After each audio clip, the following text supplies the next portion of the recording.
क्या आपको कभी किसी से ऐसा कोई गिफ्ट मिला जिसने बदल दी थी आपकी पूरी जिंदगी?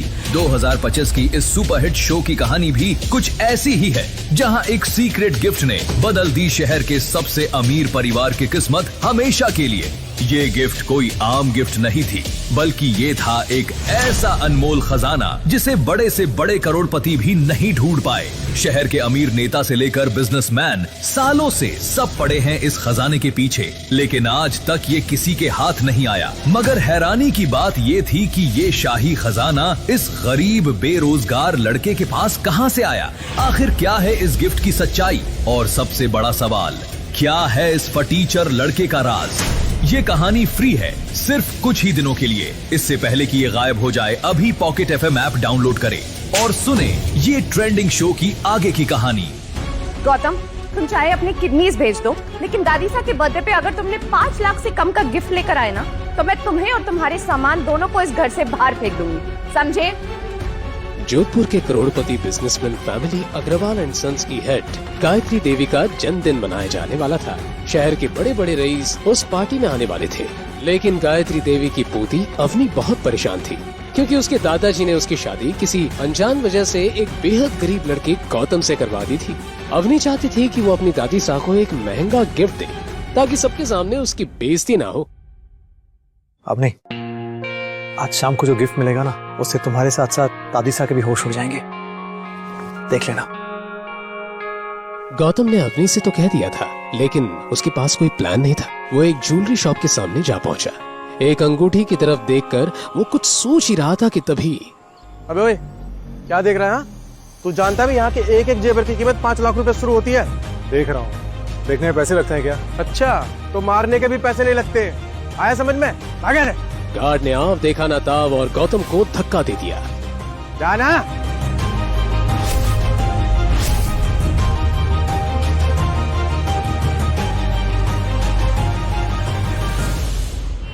अवनी की दादी को क्या गिफ्ट देना है, गौतम ये सोच ही रहा था कि तभी ज्वेलरी शॉप का सिक्योरिटी गार्ड पुलिस की टीम को लेकर वहाँ पहुँचा। ये देखिए खड़ा है।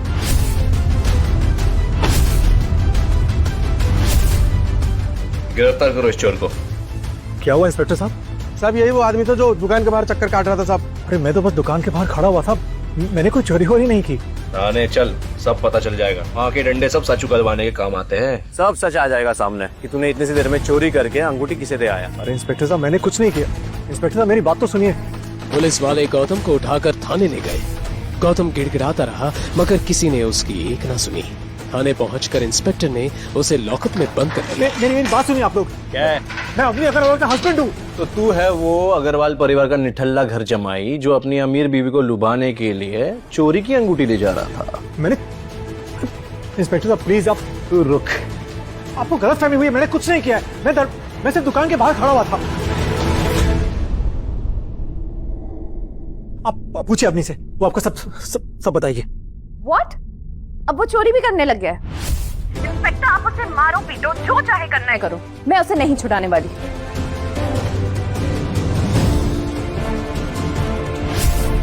गौतम को भी अब समझ नहीं आ रहा था कि वो इस लॉकअप से कैसे निकलेगा।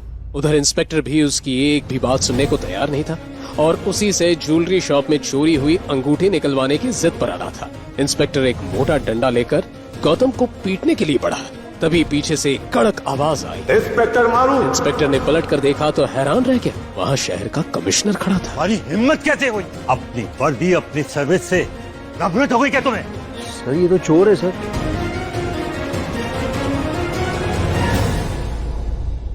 तो हुक्म, मेरे इस इंस्पेक्टर की वजह से मैं बहुत शर्मिंदा हूँ। आपको यहाँ बहुत परेशानी हुई, उसके लिए मैं माफी मांगता हूँ। हुक्म। सर आप एक मामूली से घर जमाई के सामने हाथ जोड़ रहे हो। सर इस चोर की बीवी ने मुझे खुद बोला है इसे छोड़ना नहीं है। चोर? How dare you say that? अगर ये चाहे तो उस शोरूम से भी बड़ी 10 दुकानें खरीद कर आग लगा दे। ये देखो। कमिश्नर ने अपने मोबाइल पर उस इंस्पेक्टर को कोई मैसेज दिखाया। वो देखते ही इंस्पेक्टर का चेहरा सफेद पड़ गया और वो गौतम के पैरों में गिरकर माफी मांगने लगा। हमको माफ कर दीजिए हुकुम, हमको माफ कर दीजिए। हुक्म, मैं आपको बाहर छोड़ूं? बस इतना ध्यान रखिए कि मेरी पहचान के बारे में किसी को पता ना चले, मेरी बीवी को भी नहीं। जी। गौतम ये कहकर वहाँ से निकल गया। क्या है सच्चाई? क्यों कमिश्नर साहब तक उससे हुक्म कहकर उसके आगे गिड़गिड़ा रहे थे? आगे एक ऐसा राज खुलेगा जो आपकी होश उड़ा देगा।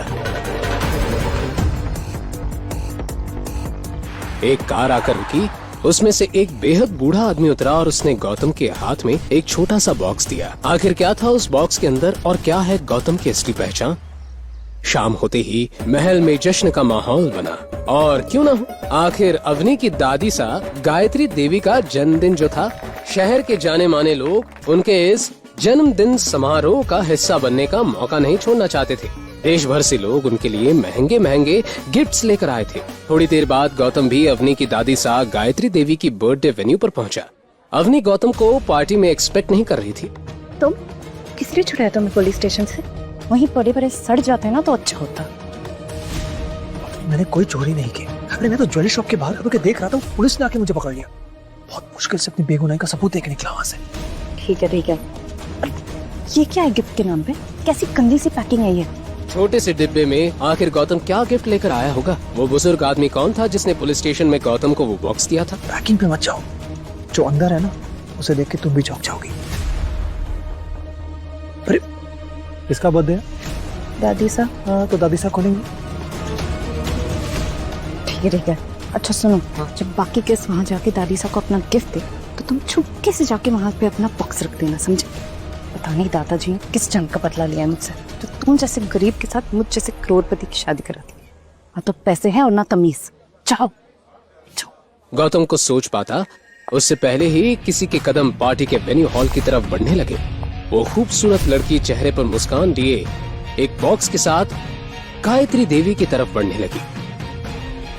उसे देखते ही अवनी का चेहरा उतर गया। गिफ्ट बॉक्स से एक बहुत ही खूबसूरत और चमकदार नेक पीस निकला। ये गिफ्ट देने वाली लड़की कोई और नहीं बल्कि अवनी की कजिन सिस्टर शनाया थी। इतनी चमकदार हीरे तो मैंने अपनी 75 साल की उम्र में कभी नहीं देखे।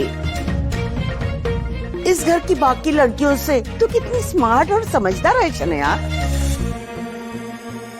गौतम ने अपनी वाइफ अवनी की ऐसी खुलेआम बेइज्जती होते हुए देखा।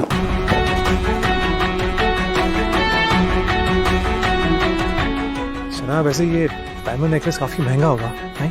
शनाया गौतम की बातों में छुपे व्यंग्य को समझ नहीं पाई। उसने अकड़ कर उस पेंडेंट का दाम जोर से बोला ताकि सब सुन सके। हाँ, 1.5 करोड़। 1.5 करोड़? इसका मतलब शनाया को ये डायमंड बेचने वाला उससे ज्यादा स्मार्ट निकला। 5 लाख के डायमंड को 1.5 करोड़? कुछ भी। जो लोग जेब में 500 रुपए लेके घूमते हैं, वो कब से लाखों करोड़ों का ज्ञान देने लगे? गायत्री जी तमतमाते हुए बोली। तू इस पार्टी को खराब करने आया है क्या? खुद तो निठल्ला है ये। सबके सामने डायमंड का गलत दाम बताकर जानबूझकर मेरी पोती को बदनाम करना चाहता है। दादी साहब, आपको मुझ पर भरोसा नहीं है ना? तो मिस्टर पारेख से पूछ लीजिए। राजस्थान के सबसे बड़े डायमंड मर्चेंट वही है ना? प्लीज। ना चाहते हुए भी गायत्री देवी को मिस्टर पारेख को उस डायमंड नेकलेस की जांच पड़ताल करने की अनुमति देनी पड़ी। मिस्टर पारेख ने वो डायमंड नेकलेस लिया और उसकी जांच करने लगे। कुछ देर उसे देखने के बाद उन्होंने कहा, किसी ने सस्ते डायमंड की महंगे डायमंड जैसी कटिंग करने की कोशिश की है। पारेख की पार की नजरें कभी धोखा नहीं खा सकती। किसी ने शनाया जी को ठग लिया है। देखा दादी साहब, मैं तो आपसे कह ही रहा था। अरे शनाया किसी ने जो बस गौतम बस। तेरी इतनी औकात कि मेरी बहन को झूठा बोले? तू अपना बताना, तू क्या गिफ्ट लेके आया निठल्ले? 2 साल से अपनी इंसल्ट सह सह कर गौतम थक चुका था। उसने अवनी के रूड बिहेवियर को हमेशा नजरअंदाज किया था, लेकिन आज सरेआम इंसल्ट वो बर्दाश्त नहीं कर पाया। उसने अपना गिफ्ट बॉक्स उठाया और गायत्री देवी की ओर बढ़ा।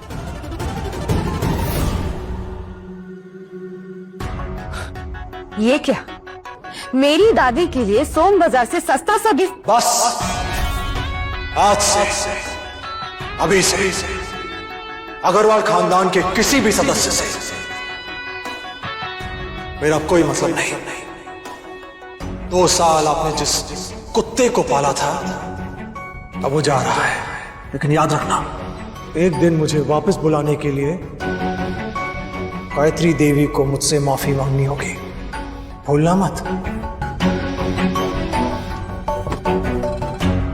हैप्पी बर्थडे दादी साहब। बॉक्स के अंदर ऐसा क्या था जिसे देखकर अवनी के होश उड़ गए? आखिर क्या है उस बॉक्स के अंदर जिसे देखकर गायत्री देवी और अवनी इतना घबरा गई? अरे रोको, कोई रोको गौतम को। 2 साल हमारे साथ रह रहा है, लेकिन हम जान नहीं पाए कि हमारे साथ कौन रह रहा है। मैंने तो उसको झापड़ मार दी और बर्बाद हो जाएंगे। 3 साल पहले अवनी के दादाजी हिम्मत अग्रवाल गौतम से पुष्कर में टकराए थे और गौतम को पहचानते ही उन्होंने अपनी फेवरेट पोती अवनी के लिए उसे पसंद कर लिया। पर शादी के कुछ वक्त बाद ही हिम्मत अग्रवाल दुनिया को अलविदा कह गए। इस राज के साथ कि उन्होंने गौतम को अवनी के लिए क्यों चुना। फिर उनके जाने के बाद परिवार की बागडोर उनकी पत्नी और अवनी की दादी गायत्री देवी ने अपने हाथों में ले ली। गायत्री देवी अपने परिवार के रुतबे और नाम का बहुत ध्यान रखती थी और साथ ही अपने परिवार में गौतम नाम का धब्बा बर्दाश्त नहीं कर पा रही थी। इसलिए उन्होंने हिम्मत जी के जाने के बाद अनिल और उसके परिवार को अग्रवाल मैंशन से अलग कर दिया था। अवनी आज भी यह सदमा भूल नहीं पाई थी। डैड, हम ठीक तो है ना? मैं दादी सर से मदद मांग कर देखूं, उनके जितने भी पैसे होंगे ना मैं धीरे धीरे करके लौटा दूंगी। पर अवनी, दादी सर तुम्हारी मदद नहीं करेगी। हाँ दादी सर। बोलो, क्या काम है? गीता देवी बड़े ध्यान से उसकी बात सुन रही थी। हाँ ठीक है, मैं तुम्हें पैसे दे दूंगी, लेकिन इसके बदले में तुम्हें मेरी एक शर्त माननी पड़ेगी। शर्त? अगर आज भी तुम्हारी आंखों में मेरे लिए कोई इज्जत है या मुझे अपनी दादी मानती हो, तो अभी के अभी तुम गौतम को तलाक दे दो और चैरिट ग्रुप के चेयरमैन के बेटे कबीर के साथ शादी कर दो। दादी साहब, आप ऐसा कैसे बोल सकती हैं? मुझे इससे कोई मतलब नहीं है। अगर तुम्हें मेरी शर्त मंजूर है तो मैं तुम्हारी मदद कर दूंगी। दादी साहब मेरी बात। अम्मी प्लीज डोंट वरी, मैं कुछ करता हूँ। इतनी बड़ी रकम बाहर जाके भीख मांग के लाओगे क्या? अवनी, तुम मेरी बात सुनो। तुम आज ही के आज इस आदमी से तलाक ले लो। ये तेरी लाइफ से आउट, तो फिर दादी साहब हमें अपने घर में एंट्री दे देगी। और वैसे भी कबीर तुम्हारा दोस्त है। गीता देवी को अब कबीर के सिवा कोई रास्ता नजर नहीं आ रहा था, लेकिन कबीर का एक ऐसा सच था जिसे अवनी अच्छे से जानती थी। दरअसल कबीर चैरिट ग्रुप का वाइस चेयरमैन शेखर आनंद का इकलौता बेटा था, जो बचपन से ही अय्याश था। लड़कियां उसकी कमजोरी थी, इसलिए हर तीसरे चौथे दिन कोई ना कोई नई लड़की उसका शिकार हो जाती थी। यूं तो उसके ऊपर बहुत सारे केस भी हुए, लेकिन शेखर आनंद के रुतबे और पैसे के आगे किसी पुलिस वाले की भी नहीं चली। शोरूम के बाहर जाते ही उसने मोबाइल में एक नंबर डायल कर लिया। जैसे जैसे उसे फोन की रिंग सुनाई दे रही थी, वैसे वैसे उसकी धड़कनें तेज होती जा रही थी। घड़ी खम्मा मुंशी जी, कैसे हैं आप? गौतम इस वक्त जिस शख्स से बात कर रहा था वो और कोई नहीं, उसके पापा रघुवेंद्र सिंह राठौड़ के मुंशी कमल स्वरूप थे, जो रंजौड़ की रॉयल फैमिली से बिलोंग करते हैं। गौतम रघुवेंद्र का सबसे छोटा बेटा था, जो असल में रंजौड़ के राजकुमार थे। मुंशी जी, मैं एक मुसीबत में हूँ, आपकी मदद की जरूरत है। हम जानते हैं आप किस मुसीबत में फंसे हो। ये मुंशी तो ये भी जाने हैं कि आप इस वक्त हो कहाँ, किस फैमिली के घर जमाई बनकर रह रहे हो।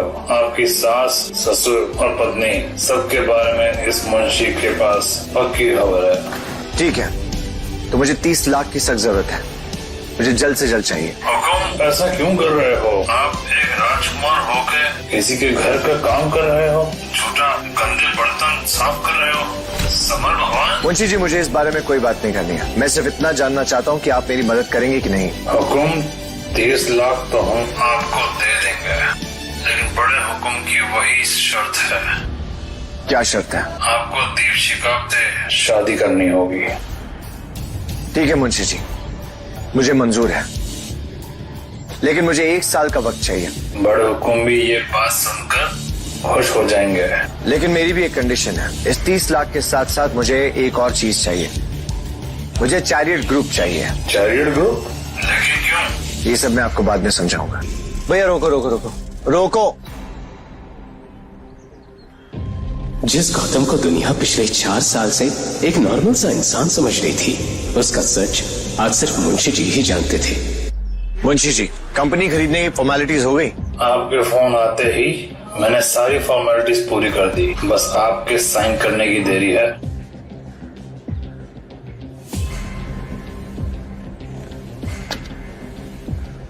गुड, आपको मेरा एक और काम करना होगा। इस कंपनी का चेयरमैन है शेखर आनंद और उसका एक बेटा है बिगड़ा हुआ कबीर आनंद। मैंने सुना है शेखर आनंद के इशारे के बिना इस कंपनी में पत्ता तक नहीं हिलता। बिल्कुल सही। नाइस। तो मुझे लगता है शेखर आनंद ने काफी काम कर लिया है, अब उसे आराम की जरूरत है। दूसरी तरफ अग्नि की टेंशन बढ़ती जा रही थी। उसके सामने कबीर से मदद मांगने के सिवा कोई रास्ता नहीं था।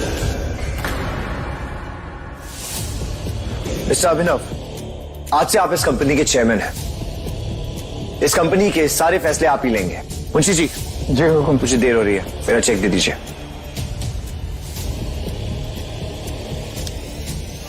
Thank you.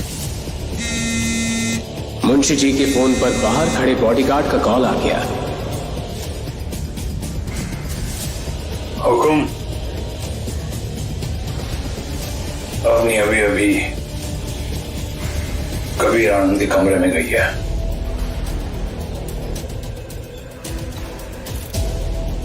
गौतम ये बात अच्छे से जानता था कि कबीर ने अग्नि को अपने कैबिन में क्यों बुलाया था। उसके कैबिन में एक ऐसा ड्रग रहता था जिसे वो हर लड़की को उस पर इस्तेमाल करके उनका फायदा उठाता था।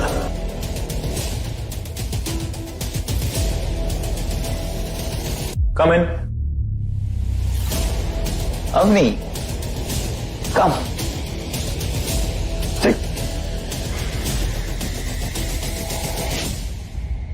सो ऐसे आना हो।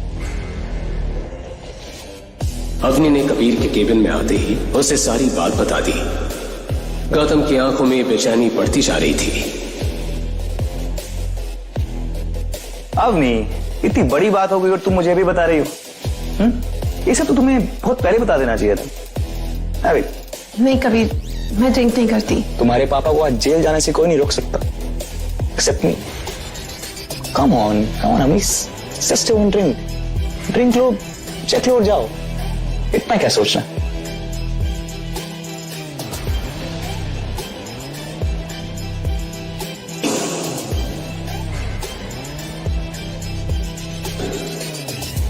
कौन है बेटू? अंदर कैसे आया? गौतम, गौतम तुम यहाँ क्या कर रहे हो? डैड, इस कुत्ते ने आपके बेटे को थप्पड़ मारने की कोशिश की है।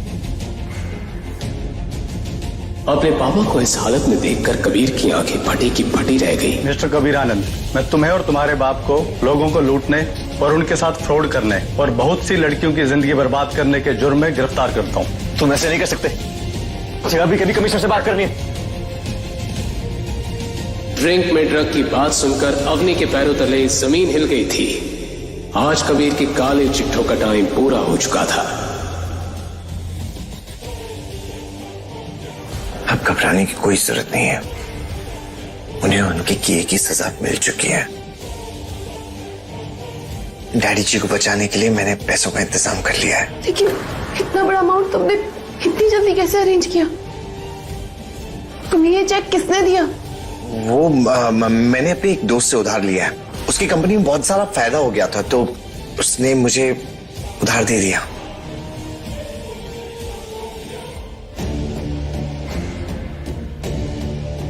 अवनी, 40 मिनट बचे हैं, हमें शोरूम चलना होगा। तो लोग हमारा वेट कर रहे होंगे। 10 मिनट रह गए हैं और तुम्हारे दामाद और बेटी भी गायब हैं। मुझे नहीं लगता तुम लोग पैसे दे पाओगे, इसीलिए जेल जाने के लिए तैयार है। अग्नि बेटा, पैसों का कुछ इंतजाम हुआ? मेरा तो जी गले तक आ गया है। मॉम डोंट वरी, ये रहा चेक।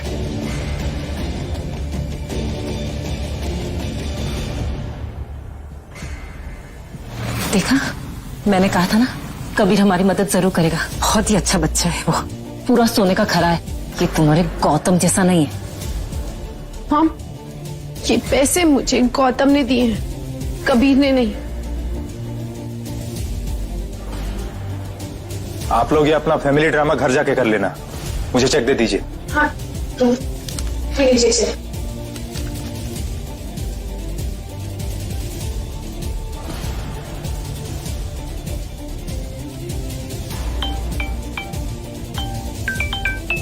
सॉरी सर, मैंने आपको डिस्टर्ब किया। दरअसल अपॉइंटमेंट लेटर पे आपकी साइन चाहिए थी। कल कब फ्री है सर आप? मैं कल सुबह ऑफिस आ जाऊंगा। Okay sir.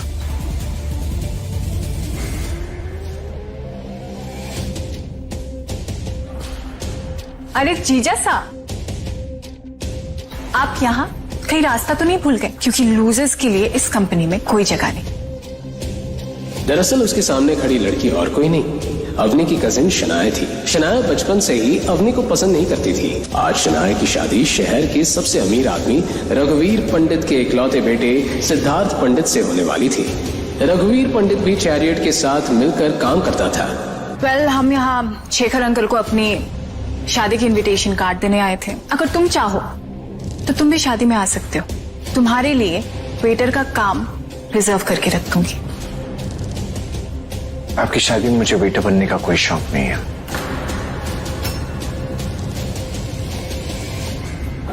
अच्छा, तो ये है गौतम द घर जमाई। बहुत सुना है तुम्हारे बारे में। तुम वही हो ना जो अपनी पत्नी के टुकड़ों पर पलते हो? मैं एक्चुअली यहाँ पे जॉब मांगने आया था। वैसे नौकरी लगने के चांसेस कम लग रहे हैं। एक काम कर, ये ले, रख ले, काम आएगा। ये तो वक्त ही बताएगा कि ये किसके काम आने वाला है। इसे संभाल के रखना, बहुत जल्द तुम्हारे काम आने वाला है। क्या कहा तुमने? तुम्हारी हिम्मत कैसी हुई मेरे से ऐसी बात करने की? इसके बाद जो कुछ भी कहना, जो कुछ भी करना, सोच समझ के करना, समझे तुम? क्या कर लेगा बे तू? बेबी छोड़ो ना, किस लोफर के मुंह लग रहे हो तुम। हम जिस काम के लिए आए थे वो काम पूरा कर लेते हैं।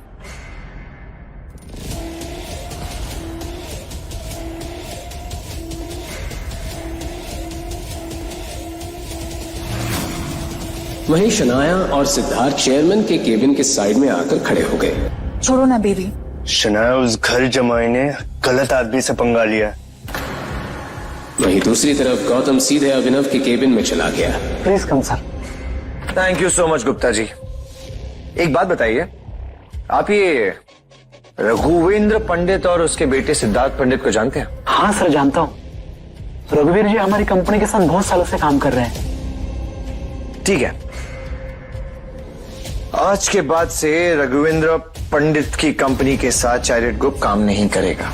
उनके साथ जो भी डील्स होने वाली है सब कैंसिल कर दी जाए और उन्हें इन्फॉर्म कर दिया जाए कि जो लोग दूसरों की इज्जत नहीं करते हम उनके साथ काम नहीं करते, क्योंकि काम जो होता है वो औकात देखकर नहीं, हालात देखकर दिया जाता है। क्या सिद्धार्थ गौतम को चेयरमैन के साथ बात करते देख लेगा? क्या अवनी गौतम के लाए हुए पैसों का सच जान पाएगी? क्या होंगे इन सारे सवालों के जवाब? आगे की कहानी जानने के लिए देखिए अगला एपिसोड सिर्फ पॉकेट एफएम के यूट्यूब चैनल पर और रॉयल वारिस के सारे एपिसोड्स को सुनने के लिए डिस्क्रिप्शन में दी लिंक से डाउनलोड करें पॉकेट एफएम ऐप।